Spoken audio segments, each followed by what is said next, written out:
ಕೊಲ್ಲಾಪುರದ ಜ್ಯೋತಿಬಾ ದೇವಾಲಯದಲ್ಲಿ ಅರ್ಚಕರ ಅಟ್ಟಹಾಸ, ಭಕ್ತರ ಮೇಲೆ ಗುದ್ದಿ ಒದೆಯುತ್ತಿರುವ ವಿಡಿಯೋ ವೈರಲ್.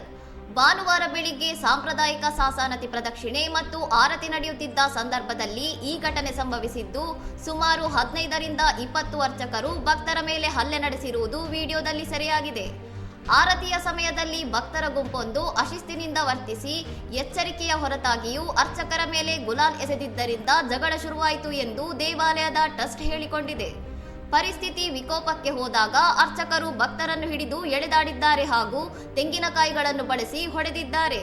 ಜನರು ಭಯದಿಂದ ಓಡುತ್ತಿರುವ ದೃಶ್ಯಗಳು ಸಾಮಾಜಿಕ ಜಾಲತಾಣಗಳಲ್ಲಿ ಆಕ್ರೋಶಕ್ಕೆ ಕಾರಣವಾಗಿದೆ.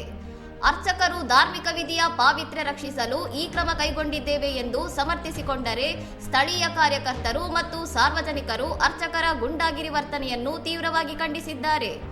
ಘಟನೆಯ ಕುರಿತು ಕೊಲ್ಲಾಪುರ ಪೊಲೀಸರು ತನಿಖೆ ಆರಂಭಿಸಿದ್ದು, ಸಿಸಿಟಿವಿ ದೃಶ್ಯಾವಳಿಗಳ ಆಧಾರದ ಮೇಲೆ ಹಲ್ಲೆಯಲ್ಲಿ ಭಾಗಿಯಾಗಿದ್ದವರನ್ನು ಗುರುತಿಸಿ ಕಾನೂನು ಕ್ರಮ ಕೈಗೊಳ್ಳಲು ಮುಂದಾಗಿದ್ದಾರೆ.